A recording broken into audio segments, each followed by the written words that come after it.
नमस्कार दोस्तों, आपका हमारे आयुर्वेदा उद्धार चैनल में हार्दिक स्वागत है। नमस्कार दोस्तों, आज हम सूत शेखर रस नंबर 1 स्वर्ण युक्त के बारे में चर्चा करेंगे। सूत शेखर रस नंबर 1 के उपयोग से अम्लपित्त, बमन यानी कि उल्टी आना, संग्रहणी, खांसी, गुल्म, मंदाग्नि, पेट फूलना, हिचकी आदि रोग नष्ट होते हैं। श्वास तथा राज्य क्षमा में भी इसका प्रयोग किया जाता है। यह रसायन पित्त और वातजन्य विकारों को शांत करता है।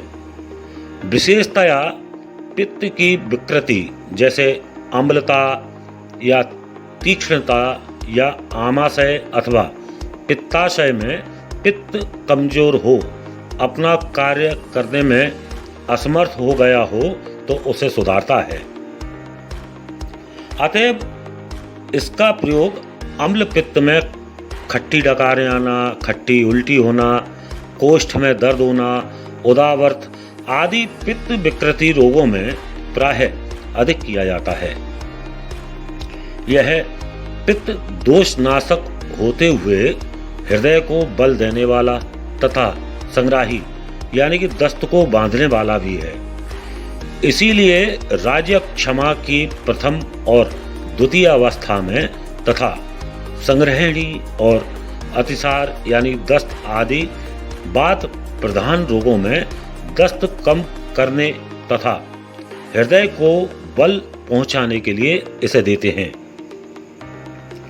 सूखी खांसी जिसमें कफ नहीं निकलता हो और रात में खांसी का प्रकोप ज़्यादा होता हो तो सूत शेखर रस को सितोपलादी या तालिस आदि चूर्ण के साथ उपयोग करने से खांसी दूर हो जाती है। यह पाचक पित्त की विकृति को दूर कर जठराग्नि को प्रदीप्त करता है और कोष्ठ में होने वाले दर्द को दूर करता है।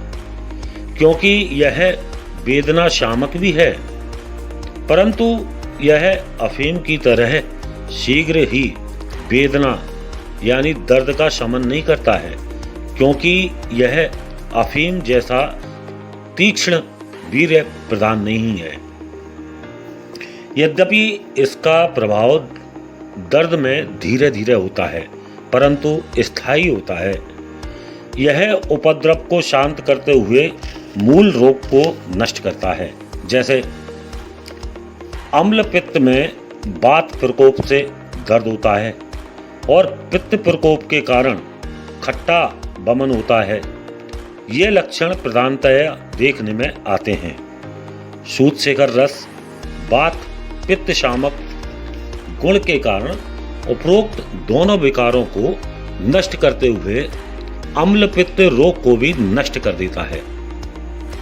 इसलिए इसका प्रभाव धीरे धीरे किंतु स्थायी होता है। सूत शेखर रस का प्रभाव वात वाहिनी और रक्त वाहिनी शिराओं पर भी होता है।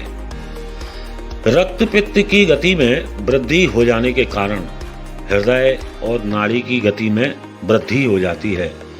इसको सूत शेखर रस कम कर देता है। इस रसायन से रक्त वाहिनी नाड़ी कुछ संकुचित हो जाती है, जिससे भरी हुई रक्त की गति अपने आप रुक जाती है। रक्त की गति कम होने पर हृदय की गति भी ठीक रूप से चलने लगती है, जिससे हृदय को कुछ शांति मिल जाती है। अतएव यह हृदय है। आंतरिक सन्निपात में पित्ताधिक्य होने पर सिर में दर्द, अंट संट बोलना, नींद न आना, प्यास, पीलापन लिए जलन के साथ दस्त होना, रक्त की गति में वृद्धि होना, सूखी खांसी, पेशाब में पीलापन आदि लक्षण होते हैं। ऐसी अवस्था में सूत शेखर रस प्रवाल चंद्रपुटी और गिलोय सत में मिलाकर देने से पित्त की शांति हो जाती है तथा बढ़ी हुई रक्त की गति कम हो जाती है। फिर धीरे धीरे रोगी अच्छा होने लगता है। शरीर में वात और पित्त की वृद्धि से रक्त दूषित हो जाने पर रक्त का संचार सीधा ना होकर कुछ टेढ़ा मेढ़ा होने लगता है। यह संचार माथे की तरफ ज्यादा होता है, जिससे सिर में चक्कर आने लगता है। रोगी को मालूम होता है कि समस्त संसार घूम रहा है। रोगी बैठा हुआ रहे तो भी उसे मालूम होता है कि वह चल रहा है या ऊपर नीचे आ जा रहा है। इसमें आंखें बंद हो जाती हैं, माथा शून्य हो जाता है और कानों में सनसनाहट होने लगती है। हृदय की गति शिथिल हो जाती है। रोगी कभी कभी घबराने भी लगता है।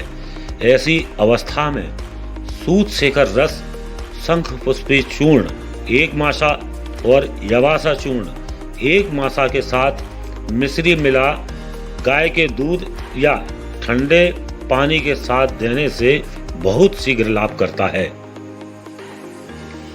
आक्षेप जन्य वायु रोग में जैसे धनुष्टंकार, अपतंत्रक हिस्टीरिया, अपतानक, धनुर्वात आदि रोगों में भी इसका उपयोग होता है, परंतु ये रोग वात पित्तात्मक होने चाहिए। कभी कभी स्त्रियों को बच्चा पैदा होने के बाद अथवा मासिक धर्म खुलकर न होने से या दर्द के साथ होने पर चक्कर आने लगता है। यह चक्कर रह रहकर आता है।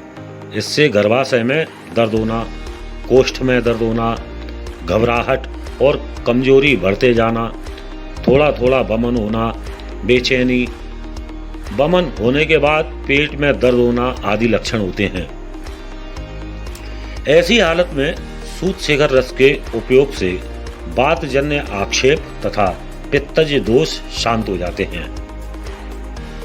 वातज सिर दर्द में सिर में कील ठोकने के समान पीड़ा होने से रोगी का व्याकुल हो जाना, संपूर्ण माथे में दर्द होना, दर्द के मारे रोगी का पागल सा हो जाना, रोना, चिल्लाना आदि लक्षण होते हैं। और पित्तज सिर दर्द में सिर में जलन के साथ दर्द होना, कफ और मुंह सूखना, उल्टी होना आदि लक्षण होते हैं। इसमें सूत शेखर रस बहुत फायदा करता है। आमाशय की श्लेष्मिक कला में सूजन के साथ छोटे छोटे पतले व्रण हो जाते हैं। फिर इसमें कड़े अन्न का संयोग होने से दर्द होने लगता है और वह अन्न वहां पर रहकर सड़ने लगता है, और जब उल्टी के साथ वह अन्न निकल जाता है तो कुछ शांति मिलती है। ऐसी अवस्था में सूत शेखर रस देने से आमाशय के व्रण का रोपण हो जाता है तथा पित्त का स्त्राव भी नियमित रूप से होने लगता है और अपचन आदि विकारों के नष्ट होने से दर्द भी नहीं रहता है।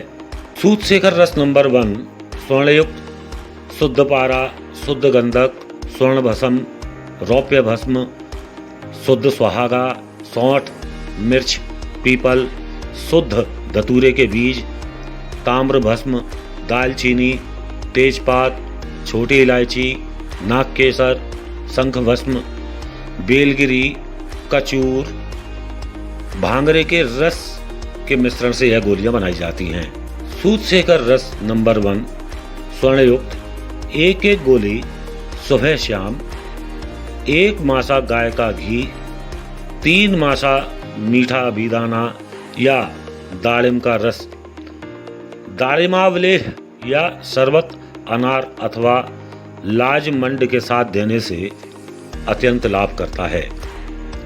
सूत शेखर रस नंबर 1 स्वर्णयुक्त बैद्यनाथ कट। सूत शेखर रस नंबर 1 बैद्यनाथ, लामा, डाबर आदि ब्रांडों में उपलब्ध है, जो कि आप अपने नज़दीकी आयुर्वेदिक मेडिकल एवं ऑनलाइन माध्यम से मंगा सकते हैं। दोस्तों, अगर आप अन्य आयुर्वेदिक दवाइयों की जानकारी चाहते हैं तो कृपया आयुर्वेदिक उद्धार की प्लेलिस्ट को अवश्य देखें।